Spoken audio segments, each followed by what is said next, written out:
Young Researcher Award, along with Best Best Paper Award in different forums. With this, I welcome Dr. Raut to this FDP. I hope participants will enjoy, because I know my friend Dr. Raut, who is having vast knowledge in this particular area. He will be definitely a helpful person for you people. So I'm handing over to Dr. Raut. So, good morning to all of you. Namaskar to all respected faculties, teachers, researchers, and especially lesson builders. So, I'm Dr. Jitendra Kumar Raut, as sir have already given a brief introduction regarding me. So, currently I'm a faculty at KEET deemed to be University at Bhubaneswar. And since many years, I was working in machine learning, NLP, AI, and other things. So today my topic will be like introduction to NLP, like to let you know, you people, why NLP, where is it, and why you should do that, and how the future of NLP is there, and what is there for the school students as well as the BTech students, undergraduate, graduate students. So that is why I am here to motivate you all with my experience, whatever I have done since many years.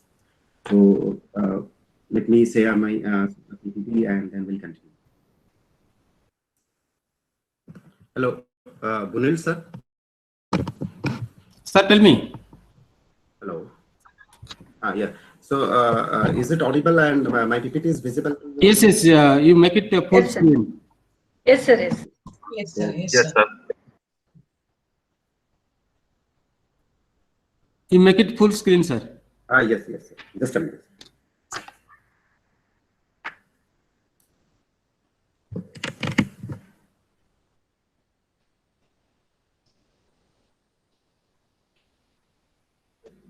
मैं अभी बंदोबस्त कर रहा हूँ.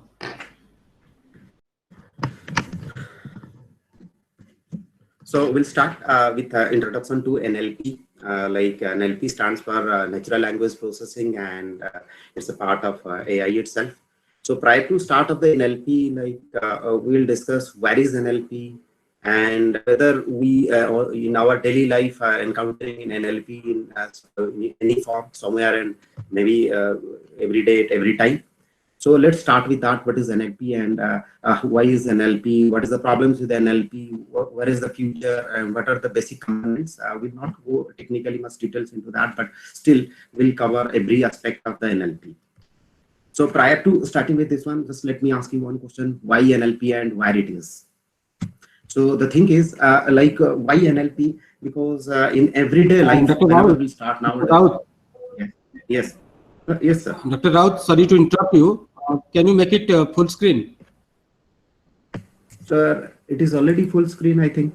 Sir, do it slideshow mode. Press F5, sir. It is being from my side. Just a minute.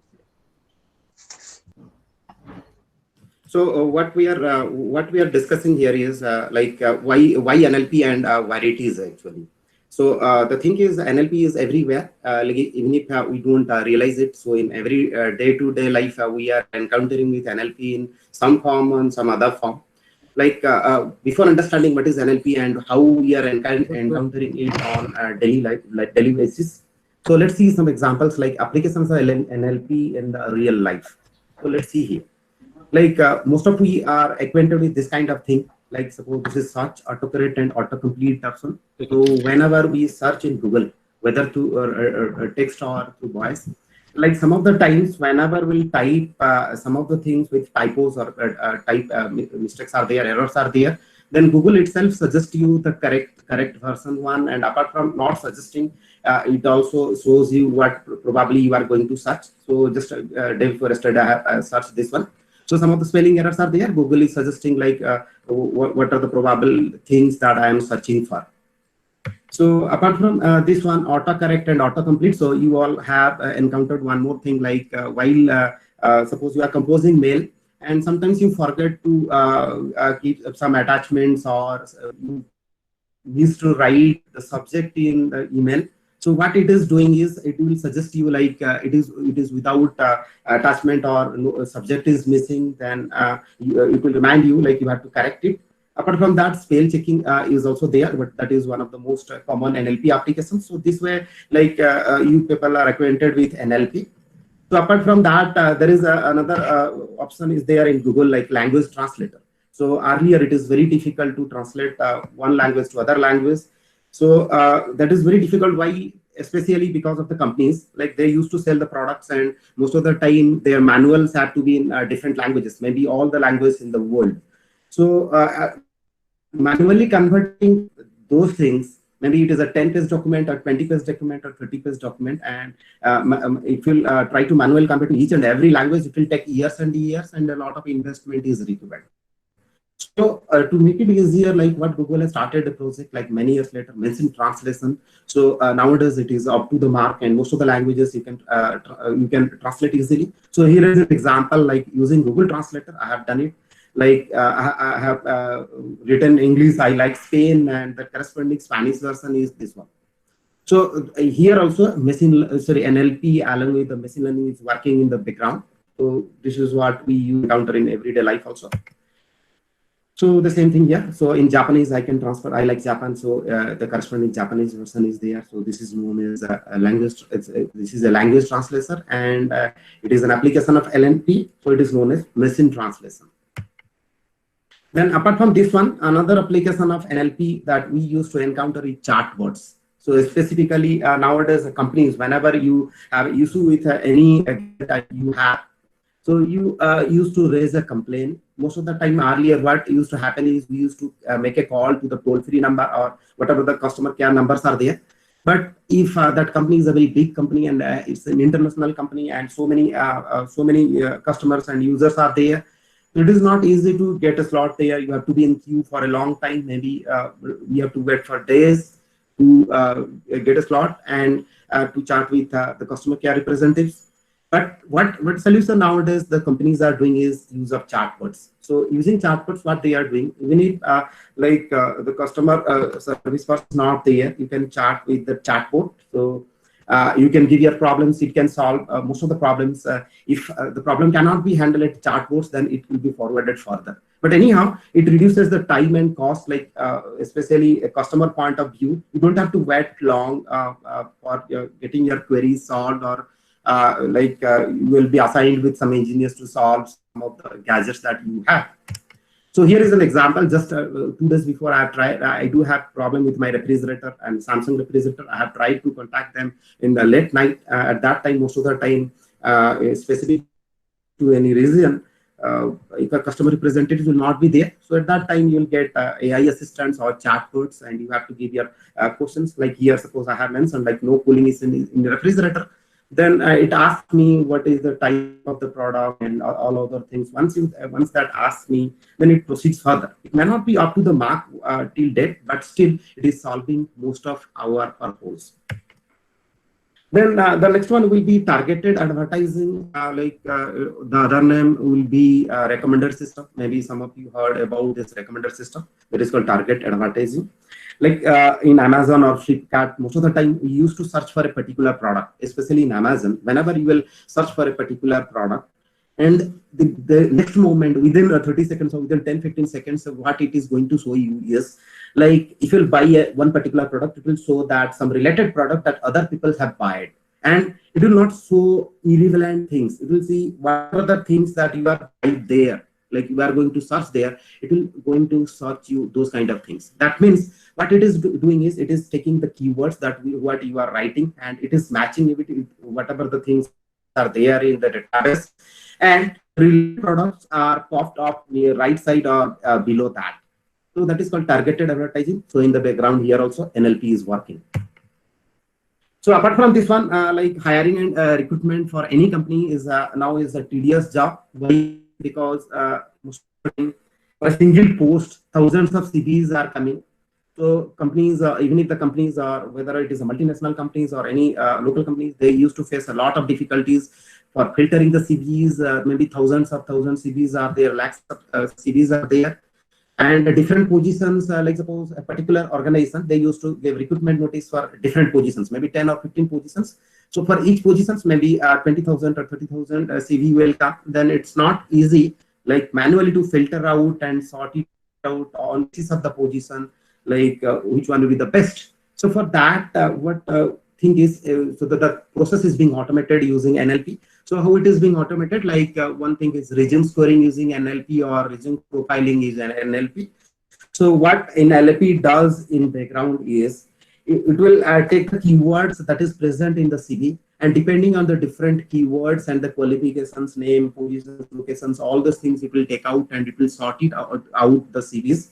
And suppose after it sorted out all the CVs, then company can take out the best one or maybe best 10 or 100. Then it will be very much easier for the companies. So that is why NLP is also working there for CV profiling, or you may say candidate resume profiling using NLP. Then apart from that one, like voice assistants are there. So most of you are nowadays acquainted with the voice assistants. So the technical term behind that is speech recognition. So basically, whenever we are discussing about NLP, natural language processing, it may be text, it may be like audio or the speech. So whatever may be, so there are two different variations. One variation is the speech recognition. So here voice assistants are there. Like some of the voice assistants, or very people are acquainted with, are Google Assistants, Apple Siri, Amazon Alexa. So all these things are nowadays prominent in our daily life. So applications are huge here.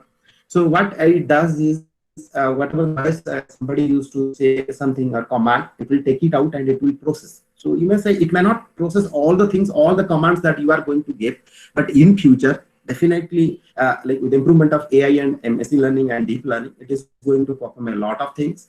But currently, whatever it is, Google, Apple Siri or Amazon Alexa, they used to serve a specific purpose. As few commands are there. So what technically is being done, what technically happens inside this one is, whenever you are working with a Google, voice assistants, first thing is we have to give a trigger word. So the trigger word is wake word detection. So what, suppose some command is there, maybe for Alexa, like suppose hey device.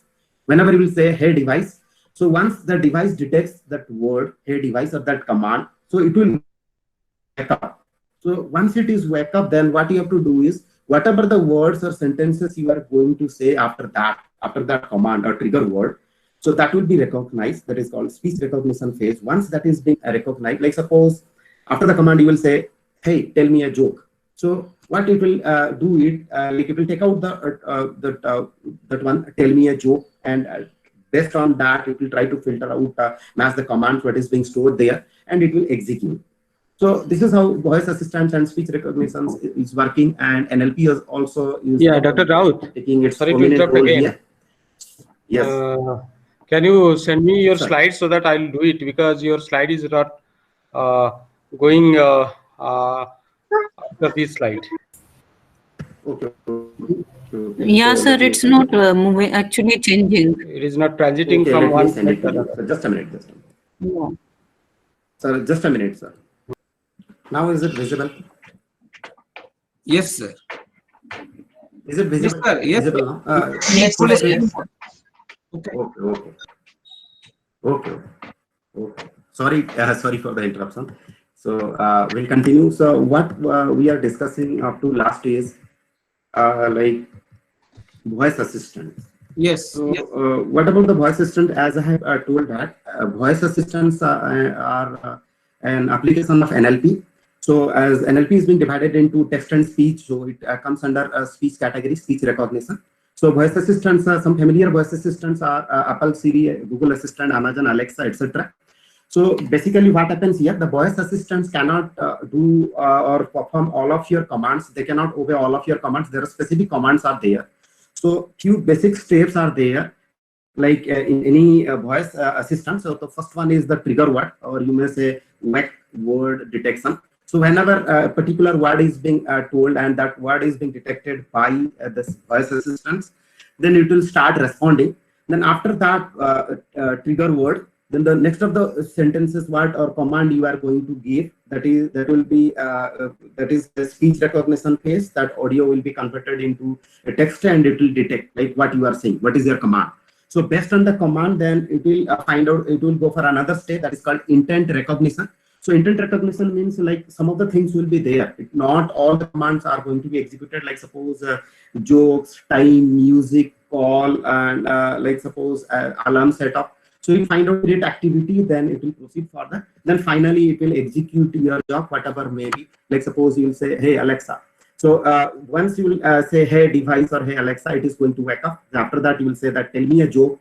Then it is going to convert that into text, like tell me a joke. Then after that it will find out the term joke, because it will be there and it will match with the command that is there with it.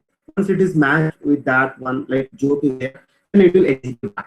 So this is what a big voice assistants do. So this is an application of LNP. So these are some of the voice assistants. Then apart from this one, grammar checkers. So grammar checkers are so important application of NLP. So basically, whenever we research to write papers or documents, at that time grammar is a software that is very helpful. So it is to make the correct at our end. So it will it is every day in everyday life you are going to get this kind of things. So apart from this grammar checker, so here I have a snapshot regarding grammar checkers. So it's a like you see some of the particular mistakes, typo errors. So here is when errors are there. If you click on a particular thing, then it will suggest you like what kind is it.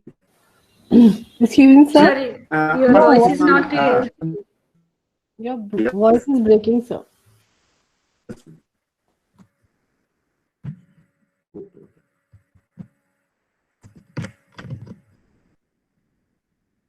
Now it is clear.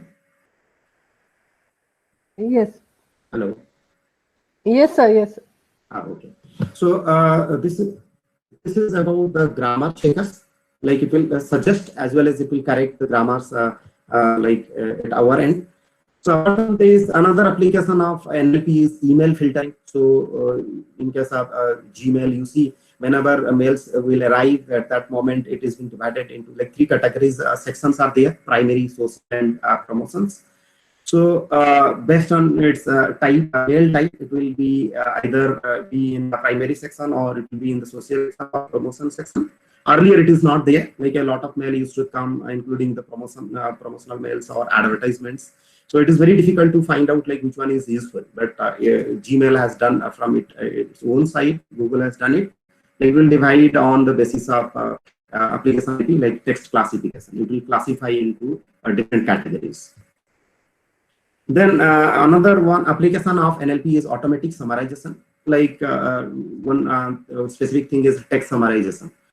Basically nowadays when these online social networks are there, so many social networks are coming, so many data are coming, like news also, online news feeds are coming.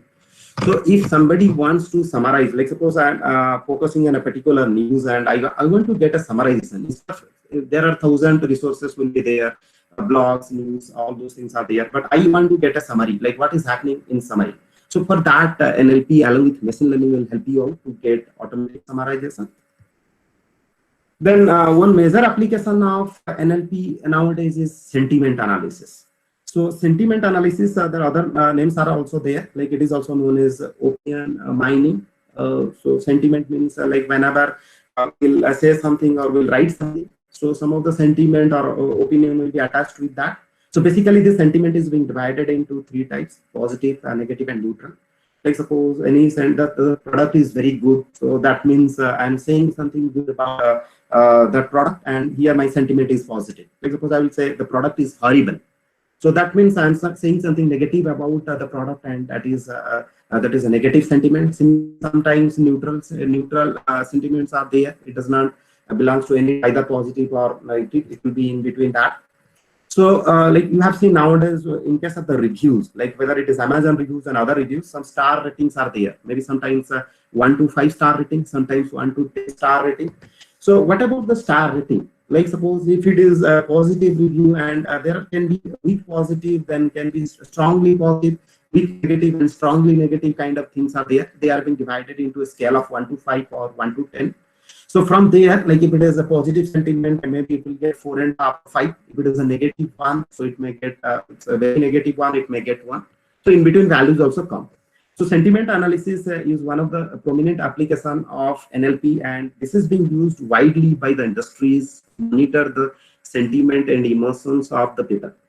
So what happens here is, in case of the sentiment analysis, like we can classify the documents into 3 types. The sentiment analysis is either it will be based on the sentences. You take a complete review or a sentence, and you find out the sentiment, and a sentence should focus only one particular object.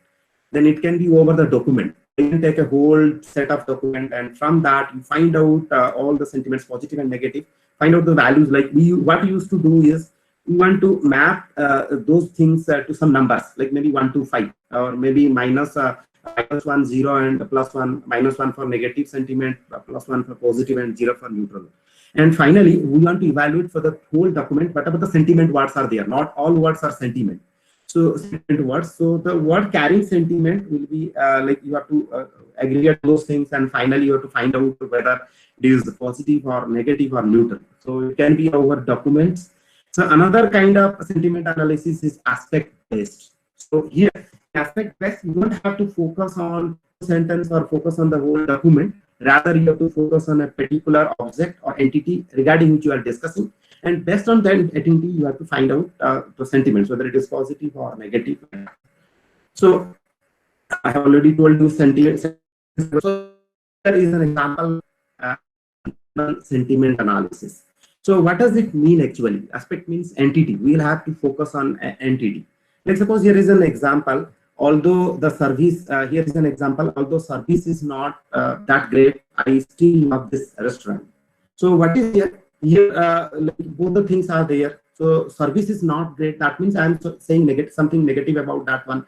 And I love the restaurant. That means I am saying positive something about the restaurant. So here, what is like?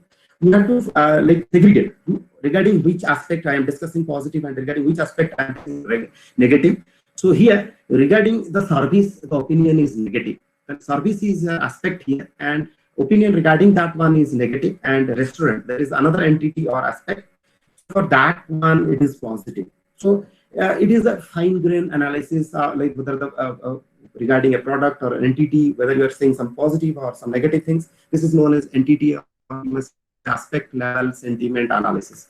So the thing is, what will be the use? Why so companies are worrying about all these kinds of things? Because like suppose you see nowadays, starting from opinion polls, like people used to predict, like election prediction or election result predictions. Nowadays is a very odd area of research. So in India also people are doing like many elections. Prashant Kishore, most of you have heard that name. He used to be the election analyst, or used to predict the election based on the social network data. So that is called social media analysis. Like based on the Twitter tweets or based on a post on the Facebook or some other social media, they used to find out the emotions or sentiment of the people, whether it is positive for a particular party or negative for a particular party. Then accordingly, by finding out those sentiments, they used to make strategies how to deal with that. If something is negative about a party, they used to create a positive kind of thing. Hello?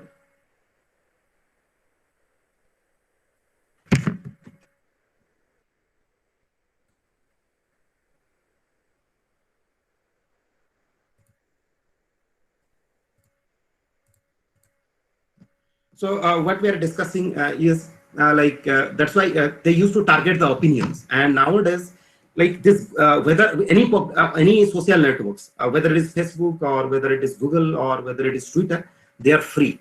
So the thing is, why somebody can ask why they are giving these free services? What is their advantage? The thing is, they used to take everything, like our opinion regarding everything, like political alignments, regarding our financial kind of thing, regarding what we are doing, what we are moving, what kind of person we are. So they used to take the data and go for advertisements.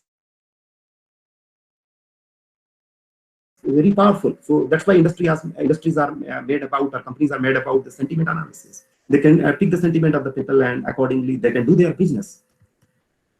So it has also a negative side, like sentiment analysis. One thing is like people used to do it for their benefit.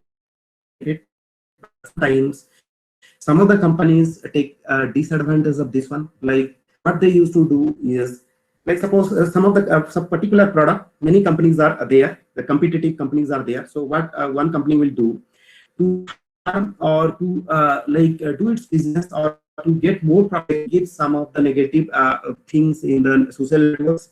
So that will hamper, like people read that and they will be affected, their opinion or the view will be affected on based on that. So that may hamper some other organizations' good business. So this is problem. So one prominent thing that is happening nowadays, like in social networks or maybe in e-commerce sites, especially Amazon, Flipkart, or Alibaba, whatever may be. So whenever you want to purchase a product, any kind of product, it's a new product, we are not acquainted with that product, then what we have to do is, so we have to see the reviews. So everybody nowadays it's a practice. People before buying anything, before you take a buying decision, you have to go through the reviews. So what kind of reviews basically people used to go is like good reviews and bad reviews. Like sometimes even for me, I used to see like 5-star reviews. Sometimes I used to see 1-star reviews also. So what is the need of that, seeing both the kind of reviews, like 5-star reviews as well as the bad reviews? The thing is, like one prominent thing nowadays happening is opinion spam. So that is also known as review spam. So what people used to do is they used to have people or organization, but they used to pay them, and those organizations or people, individual people, they used to write positive about a particular company, negative things about a competitive company. So that means it is the responsibility of the e-commerce sites to take care of all those things. There can be to maximum extent it can be. So it is also like a prominent research area nowadays, like opinions detection or review spam detections. So that is a negative side that can happen here. That is in the background, NLP is also there. So apart from these, some of these applications, prominent applications, some more applications are also there. So here one application is document classification. So as beginning one can do that one. Like you want to classify all these documents that is there in Yahoo or in any search engine or maybe in news sites. So you can classify the news, whether it is regarding sport, regarding the political kind of things, whether it is regarding the weather. So those things at the beginning you can do this. So all these things are like you may say string processing or text classification. So as a whole, it is known as document classification. So that is also an application of NLP. Text summarization we have already discussed. Like you have to summarize all the things, whatever the events happening in social networks, you have to summarize that. Then market intelligence is there. Then intent classifications, like what is the intent of the people, and then urgency detection. Some things nowadays, suppose somewhere earthquake happens or tsunami is coming, like people used to see that within seconds through the social media, like maybe through the Twitter or maybe through Facebook, we are getting information regarding that one. So people used to detect, in some companies used to detect like what the situation happening, or maybe armed forces or police used to detect whatever the situations arise. Maybe somewhere a clash is there between a group of people, so it can be detected easily, and it can be action can be taken on that. So urgency detection is also an application here. So depending on the social media texts or messages, it can be derived. So I have already told opinion spam detection. That is also an application of NLP. Me, can I disturb Then you for a second? yes. So could you go a little slow? You're going Yes, a yes. little too fast. Thank you. Okay, ma'am. Okay, it's okay. Okay. So what we are discussing here is, like I have already told you, opinion spam detection. So that I have already told you, like people used to write opinion regarding the products, especially e-commerce sites. That can be positive, negative. People can intentionally manipulate that for their benefit. So that is called opinion spam detection. That is a very good research area. People can do work in there also. Then conversational agents like bots, chatbots, and other things are there. Information extraction and question answering is also an application of NLP. Like you can talk to machine, it can give you can ask some questions, you can get back some of the answer. Like IBM Watson is a good example of that. Social media analysis, like for any kind of thing, maybe it is for political campaigning, or maybe for promoting business or giving ads. So people used to take this social media analysis, and in the background, NLP and machine learning is there. So by analyzing the data, they can find out their target audience. Dialogue systems, same as question answering systems. So then one more application of this one is optical character recognition. So OCRs, like whenever we want to, some handwritten text is there, or maybe some other kind of text is there, we want to take those things. So OCR plays an important role there. So in the background, NLP applications are there in case of OCR. Then augmentative and alternative communications are also applications of NLP. That basically people having disability, they want to communicate, they can use this kind of system. So this is also an application of like NLP, whether it is text or whether it is voice. So apart from these applications, like anyhow, we have seen that there are different applications are there. Every day we are coming across that, whether it is mail correction, whether grammar checking, whether it is recommender system or many other applications. So NLP is everywhere. So then we'll go further. This definition of NLP. What actually NLP is? Natural language processing. Prior to discussing NLP, what is natural language processing, we have to discuss what is natural language. So this natural language is exactly our human language, what we humans use to communicate with other humans, or through text or through voice, whatever maybe. It's called natural language. So natural language processing is the field that teaches computers how to understand as well as generate human languages. So a computer should understand this, and it should also generate the same kind of human languages. But the thing is, it is not easy. So why it is not easy? Because as a humans, like even if the kids used to learn the languages from like any kind of languages in the age of 2 or 2.5 or 3 years, but the systems are not able to understand because there is ambiguity. So we humans can understand easily what is the intent behind that particular language, and sometimes a particular sentence, in whether it is in any language, can have a different form with the same meaning. So I can, with the same meaning, I can write maybe different sentences, or 5 or maybe hundreds of sentences. So that is why the system gets confused there, and it is not easy for the system to understand human languages and as well as generate that one. So technically, if you say NLP, natural language processing, is the study of computational treatment of human languages. So basically, it is a multidisciplinary field. So it depends on, in the background, it depends on many different fields like linguistics. So it is a study of languages. So early phase of NLP is basically linguistics, and some other terms are associated with that, like morphology and other things. So apart from linguistics, it also depends on mathematics, like especially linear algebra, like vectors kind of things. Whenever you implement some of the things in NLP, you may have to go for that vectorization.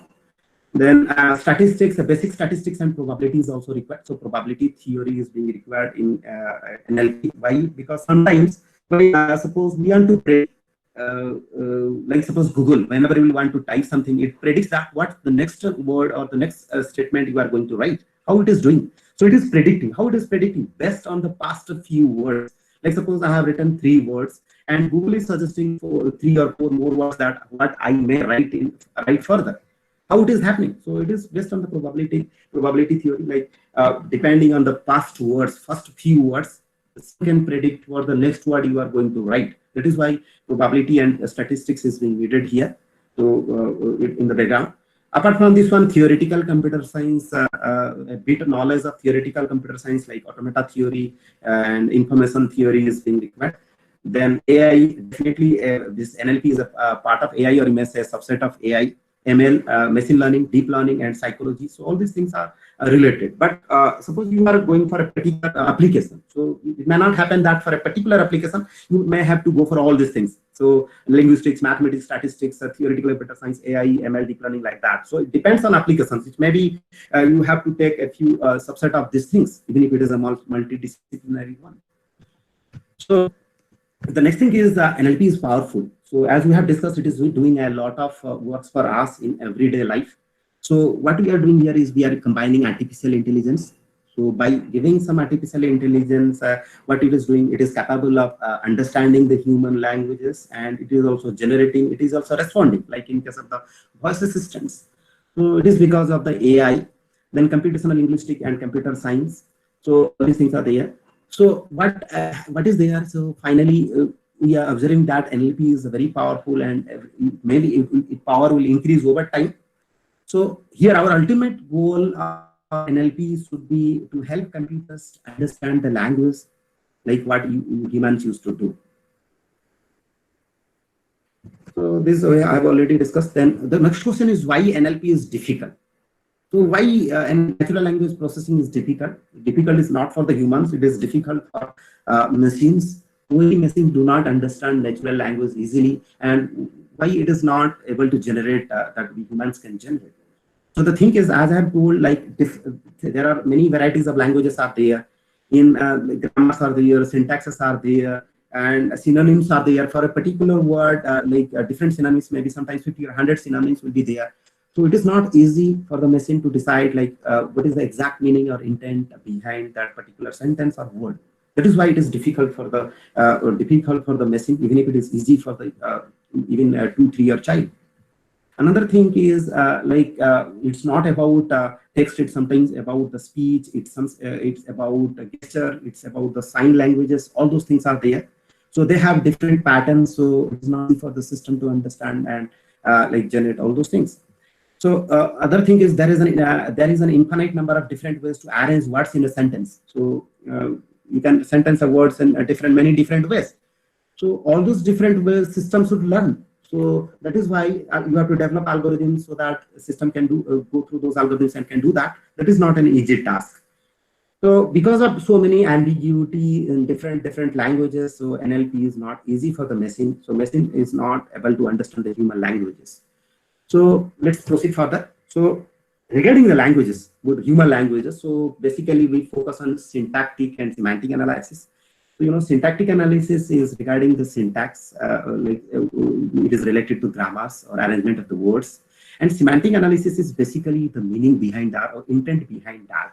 So these are the two basic things. If you want to make the system understand or machine understand that what human language is, so we have to focus on these things. So depending on this syntactic analysis, like syntax of the language, or semantic analysis, the meaning or intent of the language, we have to develop algorithms and we have to give it to the system. Then the system can understand that one. Then as you know, syntax basically suppose in case of the English syntax will be like subject, verb, and adverb. Like suppose here, if at all I'll go for a sentence like cows flows supremely. So this is syntactically correct. Like subject is there, verb is there, adverb is there. So it is syntactically correct. But the thing is, even if it is syntactically correct, but it doesn't carry any sense, it does not carry any meaning. So that is the problem where system will get confused. So it is not always that if you are syntactically correct, maybe semantically you are not correct. So that taken care.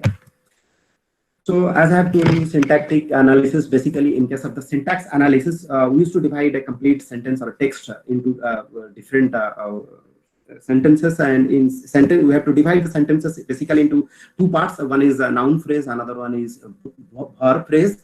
So we will combine different words into this verb phrase and noun phrase. Then apart from this one, a semantic analysis, as I have told, that underlying meaning is also very important. We have to keep focus on that. Like basically, in case of the systems, so semantic may be referred to the logic or meaning. So here are some of the prerequisites that is required if you want to work with an NLP. Then some of the things that is required for NLP, like one is programming language. If you want to implement NLP in certain programming language, it can be any programming language. Java or Python or C or C++, anyone. But preferably nowadays people are working on Python. Preferably it is Python. So maybe somebody asked like why Python? Let me give an example for Python. Like I will give you 100 pages of document, and I will ask you find out the 7th highest occurring word. 7th highest occurring word out of 100 pages document. What you have to do is, like if somebody wants to do it manually, then you have to make a table and find out the word frequencies. How many times a particular word is occurring in the sentence, occurring in the document. So finding out that one, and then finally you arrange them in sorting order, like highest one to the lowest one. Then find out the 7th highest occurring word. If at all you want to implement the same using C, it will around, you can try it, it will be around of 300 lines of code. But the same thing, like finding out the 7th highest occurring word in 100 pages of document, if you want to implement it in Java, then it will be around 70 lines. But the same program, finding out the 7th highest occurring word in a 100 pages document, you can do in Python. Can anyone say how many lines it will take? Anyone, if any idea is there? In Python, I want to implement, like I want to find out the 7th highest occurring word out of 100 pages document. Anyone, any guess how many lines it will take? Maybe 2-3 lines, sir. Any participant? The maximum it is 10 lines. 10 lines. So you see the difference, like from 10 lines to 70 lines in Java and 300 lines in C. That is why the Python is preferable, because here Java and C are developers' language. Like if you want to develop something, then that is best. But Python is application-oriented programming language. Like if you want to develop an application, you don't have to understand everything in the background. Like suppose you want to buy a car. So to buy a car, I don't have to have a qualification as an automobile engineer, because my intention is to move from one place to another. I don't have to understand how brakes work, how engines work, all those things. Similarly, if you are going for a Python programming language, and if you want to develop some kind of applications, so you have to go for Python. That is the best. So many packages and libraries are there. So only thing is you have to select appropriate libraries, and you can search in the Google which one will be appropriate library or package for you. So you can go for that. That is why programming language, if you at all, I will suggest you go for the Python. And it is easy. Hardly 1 or 2 days or maximum 7 days is required to learn Python. Then apart from that one, like other things that is required to understand NLP is basics of probability and statistics. So then some linear algebra like vector and matrices, not in details. But whenever requirement arises, you can go through that and you can study that one. So apart from this one, prerequisites, here are some common NLP techniques. So common NLP techniques, these are some of the things that I have to go through. So some of the common NLP techniques are tokenization. So as we are discussing NLP, it can be text or it can be speech or voice. So basically, as a beginner, if somebody wants to begin with, then it is always advisable you start with the text on. So whenever you will take a text, you should know how to process all those texts. So by processing, in the process of processing all those things, you may have to go through these things. So one thing is tokenization. So tokenization is actually breaking up a sentence into smaller lexical units such as words and phrases. You can divide a whole sentence into either words or maybe phrases like verb phrase and noun phrases. That is known as tokenization. Then after that one, like suppose if at all you go for sentiment, I want to analyze the sentiment. Like suppose the product is very good. So if at all I want to focus on particular words, all the words are not relevant in this case. Like the product is very good. So here that article, the is not at all necessary. So only thing is I have to focus is very good. That because that carries the sentiment, like positive sentiment.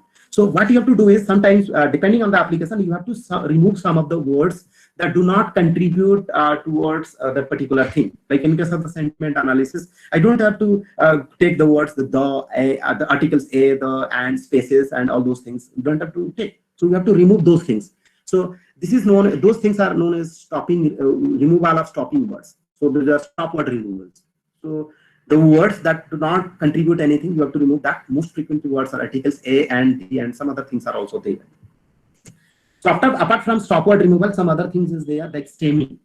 So stemming is like reducing words to their root forms. Okay, why? Because the same word can take different forms. Like suppose here one example is go, going, went. So basically it is the same word with a different form. So you will go for the same or root word that is the same one. So the stemming is sometimes necessary because like the same sentence can be written in different ways, different forms. So what machine will do, it will go for the root word, then it can find out the appropriate matching, what are the appropriate matching for that root word, or what are the different possible words for a particular word. So that is called stemming. Then some of the advanced other techniques that are going to be used are part of speech tagging and named entity recognition. We'll discuss that one, like part of POS tagging and named entity recognition. So let me discuss all these things in detail. So this is the basic steps of NLP pipeline. So whenever I'm just discussing regarding the text here, because I'm not focusing on the speech. So as a beginner, you have to start with the text processing. So you may say in programming languages, you are string manipulations are there, string processing are there. It is somewhat related to that. So whenever you start with text processing in NLP, it is a kind of string processing with the strings in C or maybe Java. So here the steps of NLP pipeline. So whenever all the steps will be required at all times. Yes. Jitendra sir, sorry to interrupt. Yes, please. Please go a little bit Yes. slowly. And one more thing, is there any special package in Python to implement NLP, or is it using listen or we implement? Ma'am. No, ma'am. There are packages are there. I will go through those packages like in on upcoming slides. Just wait for that. I will tell you. I will tell you also different sources from where you have to learn and how to start all those things. Okay. So these are there. All these things are there. Okay. Please go a little bit So slowly. Because sorry for a little bit faster. Okay. Thank you for your suggestion. Okay. So what we are doing here, like these are the basic steps of NLP pipeline. So there are some steps there. It may not be compulsory to go for every step in all applications. There are many applications of NLP. So depending on the applications, you may take some of the steps. So here, the first step is a sentence segmentation. Like if at all I will take a piece of text or like something from the internet or maybe some document, then I have to break them into sentences. Like whole the document will be broken down into sentences. Second step is after you find out the sentences, relevant sentences, like you know how to identify the sentences, like maybe like one delimiter will be there, maybe full stop are there, and depending on that you can identify that sentence ends there. Many sometimes some sentences are there in the double quote, so you have to write the code like whenever a double quote starts and ends, whatever there in between is a sentence. So that is how to find out the sentences. So that is known as sentence segmentation. The next step is word tokenization. So after getting sentences or breaking the whole document into different sentences, what we have to do here is further sentences will be divided into the words. Basically, those are called tokens. Like here is a sentence I have taken. Like San Pedro is a town. Like even if the space is there, but that is a place, then is a town is there. So you can break it accordingly. So you have to decide. Like the one problem you may face is that, like whenever we are splitting a sentence into words, it is not always that if there is a space between words, then they are different words. Sometimes it may happen even if the space between words they will be taken as single token. So that we have to take care. So whenever you try doing all those things, then you will get to know like how to do that. You have to apply different logics. Then the next step is predicting part of speech for each token. Once we break the sentences into different words, then we have to go for POS tagging or part of speech for each token. So that is an important step in NLP, part of speech tagging. That means for every word, we have to tag something. What is that? Like it may be the particular word can be noun, it can be a verb, it can be adjective, it can be adverb, it can be a pronoun. So you have to tag. So what we have to do is, in case of the part of speech tagging, so you after the sentence is split into different words, each word will be associated with a tag, whether it is a noun or it is a verb, it is an adjective, adverb, pronoun, etc. Why? Because in some applications, like especially if you go for opinion spam detection or spam review detection, so or the fake reviews. So basically, the fake reviews contains more adjectives. They used to write more adjectives. So that is why, in that case, adjectives are very important. You have to focus more on adjectives, because somebody if wants to write a fake review or tell something about some of the things, then you may use more adjectives. The number of adjectives will be more. That is one criteria to find out that one. So that is why POS tagging is important. So let me go for something. Then the next step will be maybe a lemmatization. So lemmatization, stemming, it's almost similar to stemming, even if there are big differences there. You can take it later, like what is the difference in. So lemmatization is feeding the model with the root word. As I have told, a root word is there, and from that root word, many different words can be framed.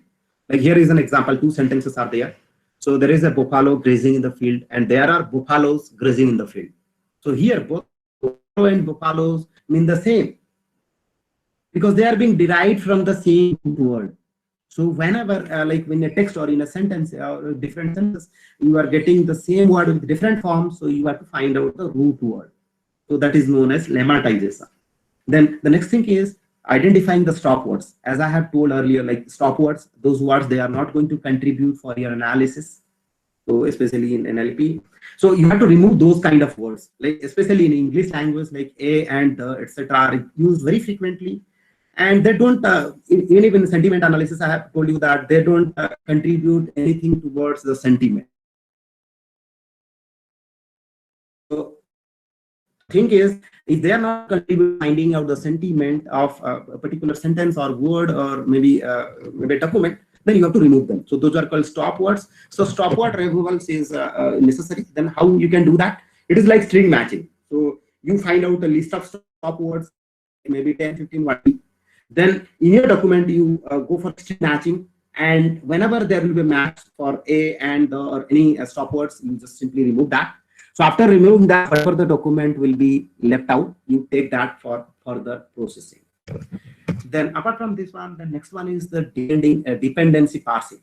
So like which words are dependent to each other. We have to find out the relation between related words. So let's go for that dependency parsing. So here is an example of parsing.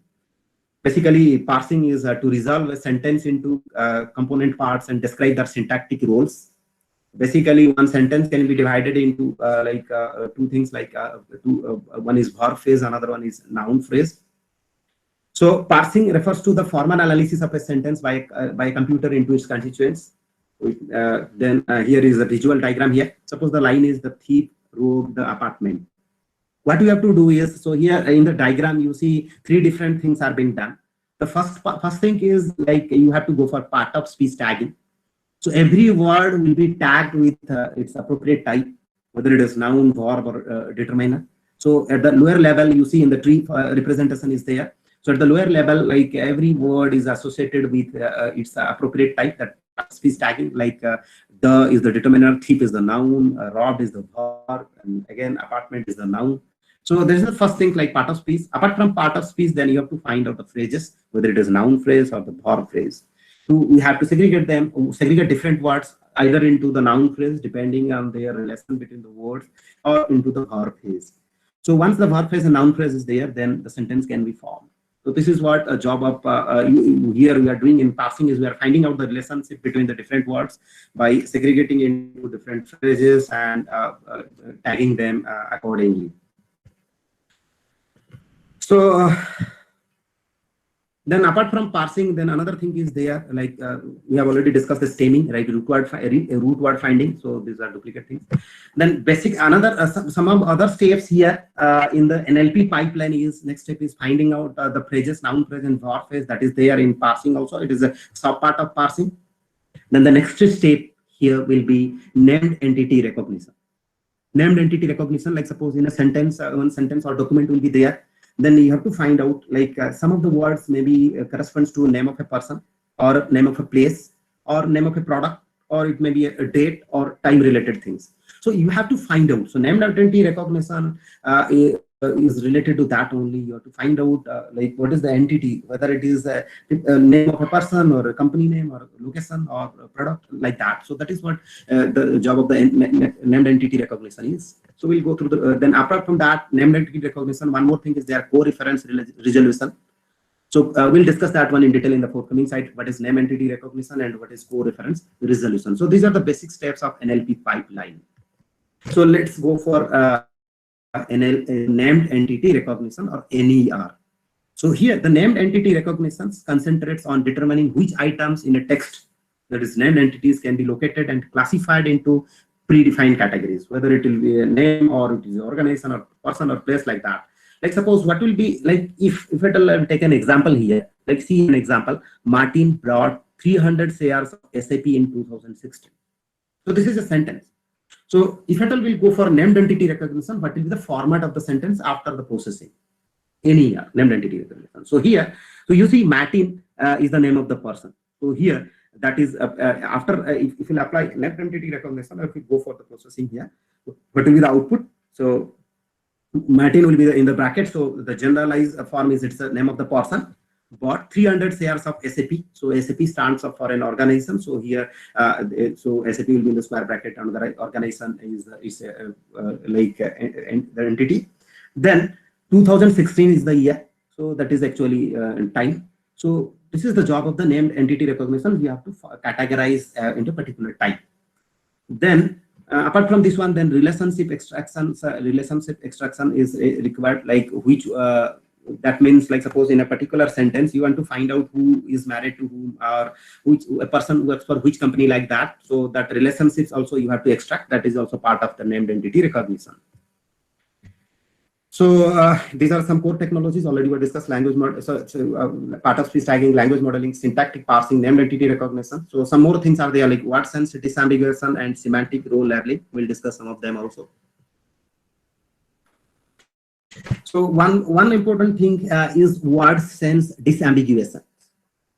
So it is also an important component of NLP. In some applications it will be required. So it involves giving meaning to a word based on the context. Like suppose basically in English, same word depending on the context have a different meaning. So word sense disambiguation is the ability to determine which meaning of the word is activated by the use of a word in a particular context. And for that, the POS tagging also will be required in the background. So here we'll see this is required to avoid the ambiguity, because if they have the different meaning, then you have to avoid the ambiguity. You have to understand the exact intent of the sentence or the word. So you see here some examples are there, like I can hear bass sound. This is one sentence. Another one is he likes to eat grilled bass. So here, even if the word bass is there in both the sentences, but their meaning or intent is different in different cases. That is why you have to avoid the ambiguity. So even if the word is present in different sentences, but the meaning is different, the system has to avoid the ambiguity. That is known as word sense disambiguation. So once you get this kind of things, like in both the things, you have to mention, like suppose in the first case, I can hear bass sound. The bass is related to the frequency. And in the second case, like he likes to eat grilled bass, that is bass is related to physio. So this is called word sense disambiguation. That is very much required for NLP processing. Then next concept is co-reference resolution. So we have to understand what is co-reference resolution. So understand the co-reference resolution. I have taken an example. So here, like suppose identify all the noun phrases or mentions that refers to the same real world entity. So co-reference is when two mentions refer to the same entity, or two or more mentions refers to the same entity in the real world. You see here one sentence is there.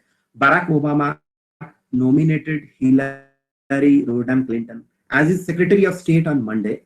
He chose her because she had foreign affairs experience as a former First Lady. So this is a sentence. So you have to resolve like which entities are related. So how can we relate? Like what will be the answer here? Can anyone say like Barack Obama is related to some, like this is colored in blue. Like two things are there. One is related to Barack Obama, another is related to Hillary Rodham Clinton. So can any participant can say Barack Obama related to what other terms here? Anyone? Hello.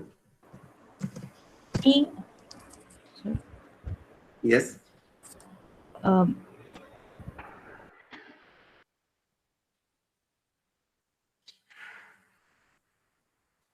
So what are other entity that is that is the same entity, Barack Obama? Yes. Okay. So we'll see the answer. Yes. We'll see the answer. So here is the co-reference resolution. So here Barack Obama is what are some other terms that is related to the same entity, or reference to the same entity, like his and he.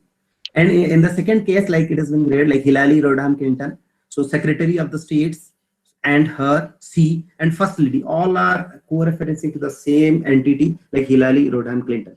It is easy for the humans because we will apply whatever the common sense or knowledge we have, then we can do it easily. But machines cannot do it easily. So that is why this kind of some kind of algorithm has to be developed. Like it is there already. So to resolve these co-references. So this is known as co-reference resolution. Then already I have told you like why Python is a popular choice for NLP.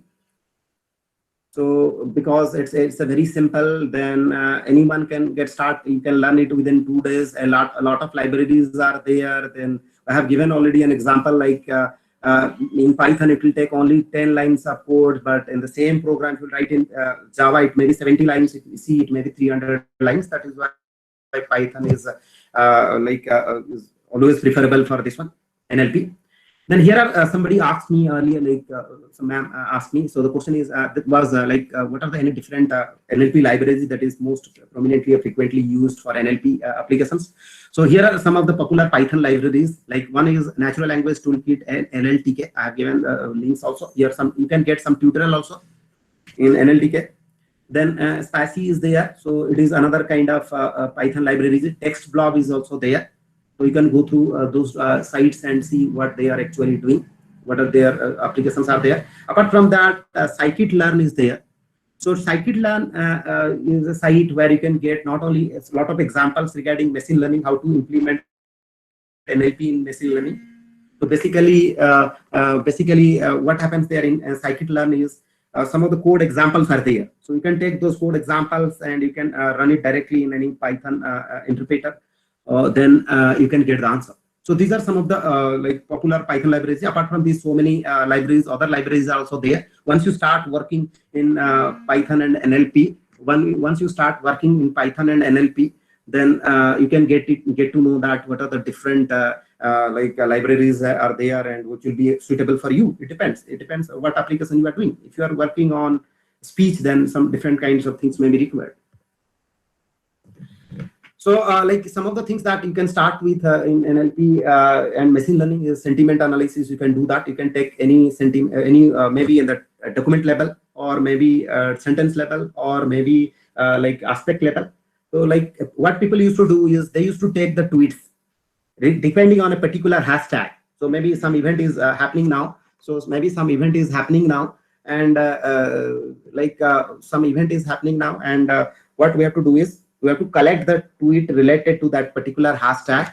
So once we collect tweet regarding the particular hashtag, then we can yes.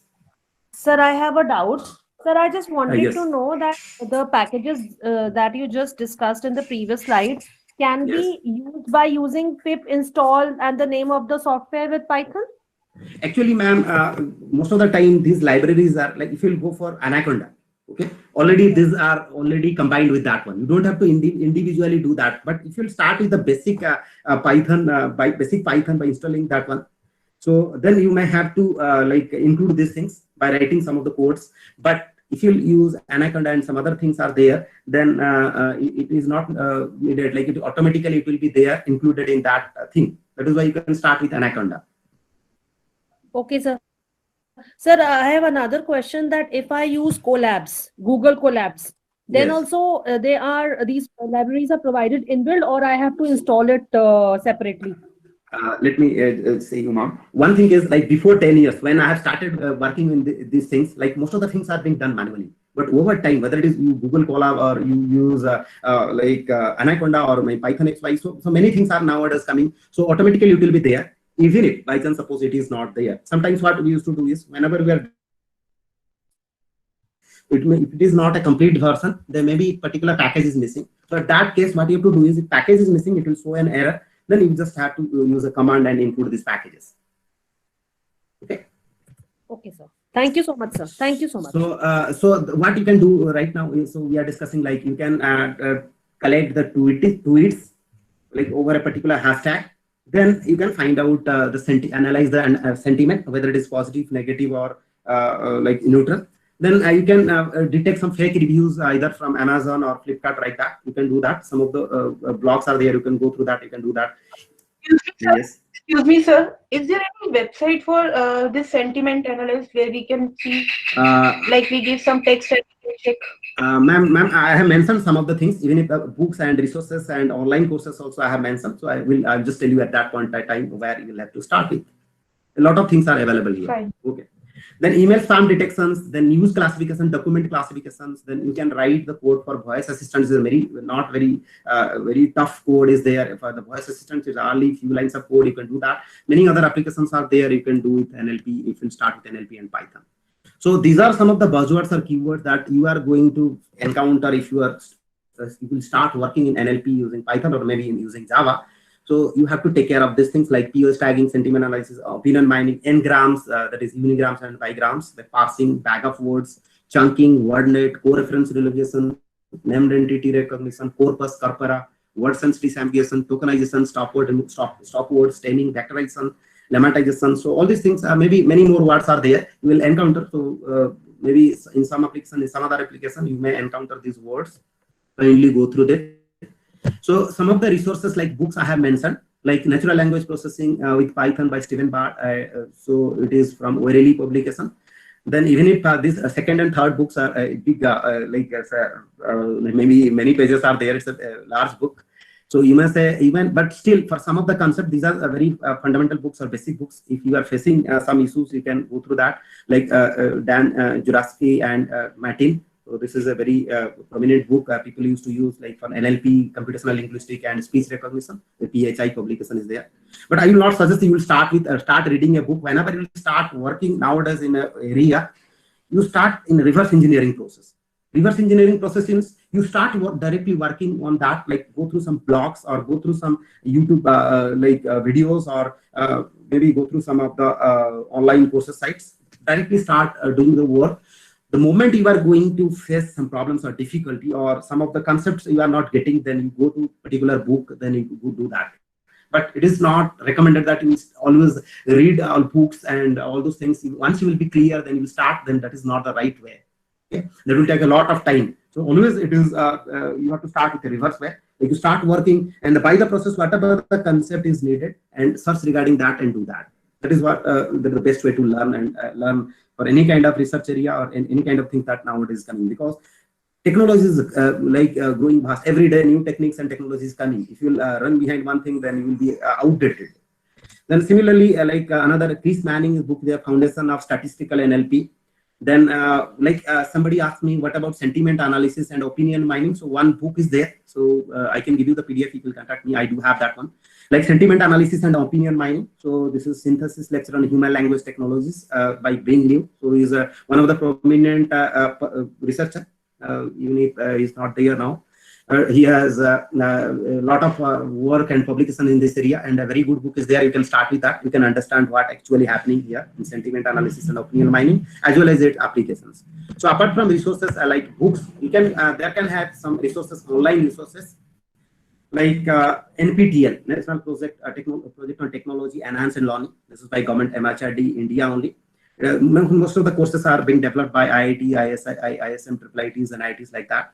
So here, some of the courses you can start with, but I will not recommend all. You go all the things, all the lecturers. Whenever required, you can follow a particular lecture. Natural Language Processing by Professor Pawan Goyal, IIT Kharagpur. Then Applied Natural Language Processing by Professor Ramesh Hassan by CMI, Chennai Mathematical Institutes. It is also available in NPTEL. Natural Language Processing by Professor Pushpak Bhattacharya, IIT Mumbai. So he is one of the leading personality in the field of NLP in India. And he's a group of team is there in IIT Bombay. They are working in NLP. Apart from IIT Bombay, one more institute is there. If you can go there and take some summer courses and other things like IIT Hyderabad, IIT Hyderabad. So that is also a very good place. They have summer or winter training and summer training on NLP and applications. You can go for that. Then here, apart from that one, some online courses are available nowadays. Without physically going from one to another place, you can have a lot of things. Even if you can earn degrees also. Like whether it is a master degree or bachelor degree. So recently IIT Madras has started BSc in computer science and online courses. Anyhow, so apart from that one, some international sites are there, online sites. One is Udemy is there. So you can go through that. Natural language processing with deep learning in Python, Udemy. Then my favorite is Coursera. Like you can go through Coursera even if multiple instructors are there for the same one, but you can find out which one will be better for you by watching some of the lectures. Like here, natural language processing in TensorFlow. So it is available in the Coursera. So in Coursera, one thing is it is not that all the courses are paid. Like government is also subsidizing, and most of the times institutes are giving free access to the Coursera courses, especially during the pandemic this time. Apart from this, you can apply for financial assistance in Coursera. There is, whenever you will register a course there in Coursera, what you have to do is you have to apply for financial assistance. So basically, Asian continent and African continent, they used to get it free. So if once you will apply after 7 days, they will free it for you. You can go for the certified course. Otherwise, if you don't need a certificate, you can access the course. Content you can access, but projects and assignments you cannot do. But you can access easily the courses to learn and understand. Then another one is their introduction to natural language processing in Python. So it is also there in Coursera. Then in Udacity also is there. Apart from Coursera and Udemy, Udacity, even if it is a bit costlier, but it is also a very good one. It is providing many degrees, and many companies are accepting the degree provided by the Udacity. So using NLP, Python, this one using Udacity can do that. Then apart from that, some text kind of things are there, you know, like Gigs for Geeks is there, TutorPoint is there. Some of the basic things you can learn there directly. Then, as I have told, NLTK library is there. So some of the basic examples codes are there, language processing and Python. So I have given the link, NLTK. So you can go directly to nltk.org. You can find out that one. Then also Kaggle also is providing some of the things, learning materials in kaggle.com. You can go for that kaggle.com for natural language processing. So here are some of the references I have taken for preparing my slides. So thank you all for listening to me for a long time, 1.5 hours. Thank you.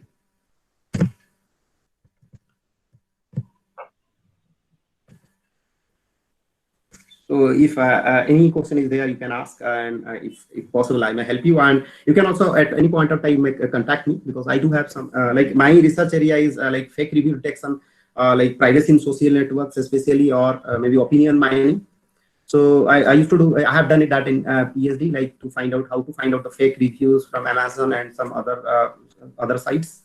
Apart from that, currently me and my group are working on like identifying fake profiles and fake images like that. So even fake news. So that is the thing, that is the need of the hour. So you see in currently US elections also, people are fighting over that, like over the fake news or fake tweet or some of the things, the controversial things that needs to be checked. Hello, sir. Yes. How can I contact you, sir? Email ID or your Which one? YouTube? I will give it to Professor Bulin Balwantarai, and he will share it to you. I'll share all the details of the experts. Okay. Okay, sir. Thank you. I hope. So, Professor Bulin Balwantarai, that's all from my side. Okay. Any questions from participants?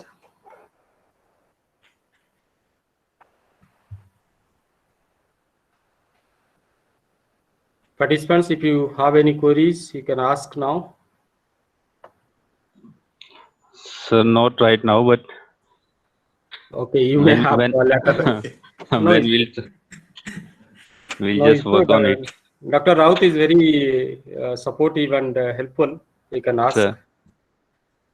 He is one of my close friend. You can. I'll share his details with the participants, all participants. Okay. Thank you, sir. Thank you. Okay, Dr. Raut, thank you for giving your valuable time, because as I know, you are overburdened with a lot of assignments at KIT University.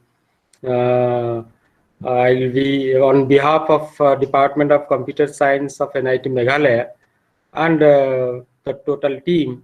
I'm very much thankful to you that you have given your precious time, and you encouraged the participants to learn more on this particular topic. Thank you so much for joining with us. Sir, let me give, I want to say a few words for all the faculty members. Like I used to say, all the faculties as nation builders. So even if I'm not a faculty, by choice, I'm a faculty by chance, because I used to go to the software industry and by chance I became a faculty. But anyhow, I used to love this profession. And why? Because we are building the nation in the background, and because of this new education policy or whatever it is happening there, it is our responsibility to like whatever the knowledge we have to disseminate it to others. So thank you, nation builders, like the faculties and teachers and researchers. Thank you for the listening, and just try your bit. And whenever you will be in trouble, you can call me, or you can have a mail, and I will help you out. So thank you all. Yeah, Dr. Raut, please share your PPT. I think you have already shared. Anything added to that? No. So, I will just add some of the things, then I will send it to you by today evening, and then we will share with the participants. Okay. Thank you so much. Sir.